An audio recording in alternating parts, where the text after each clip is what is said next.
प्रभू रामचंद्राच्या पदस्पर्शाने पावन झालेल्या नाशिक जिल्ह्यातील सुरगाणा तालुक्यातील झगडपाडा येथे श्रीराम जन्मभूमी प्राणप्रतिष्ठा सोहळा मोठ्या हर्ष उल्हासात साजरा करण्यात आला। या मंगल कार्या प्रसंगी संपूर्ण गाव रांगोळी, तोरण, पताका यांच्या सहाय्याने सजवण्यात आला होता। यावेळी गावाच्या मुख्य प्रवेशद्वारापासून राम रथाची भव्य दिव्य सांबळ वाद्य व डीजेच्या तालावर रामललाच्या कर्णमधुर गाण्यावर मिरवणूक काढण्यात आली। मिरवणुकीत गाव परिसरातील व पंचक्रोशीतील नागरिक बंधू भगिनी यांनी सहभाग घेतला। रामरथ मिरवणुकीत महिलांनी एकाच कलरच्या साड्या परिधान करून सहभाग घेतला होता। ते मिरवणुकीचे मुख्य आकर्षण होते। त्याचबरोबर राम, लक्ष्मण, सीता, हनुमान, शंकर या देवतांची वेशभूषा केलेले नागरिक सर्वांचे लक्ष वेधून घेत होते। रामरथ मिरवणूक वाजत गाजत संपूर्ण गावातून राम मंदिराजवळ आल्यावर समस्त राम भक्तांसाठी हबप शिवचरित्रकार प्राध्यापक देवीदास महाराज वारुंगसे यांच्या कीर्तनाचे आयोजन करण्यात आले होते। कीर्तन समाप्तीनंतर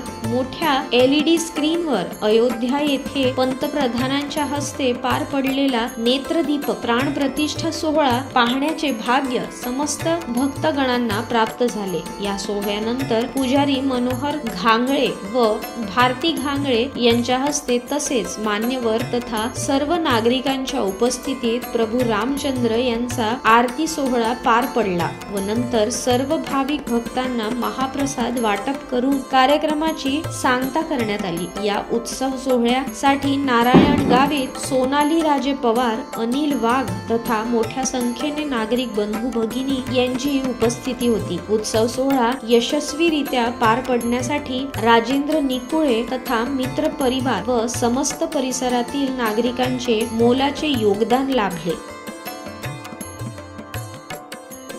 लक्ष्मण बागुल, जनमत लाईव्ह न्यूज, बोरगाव।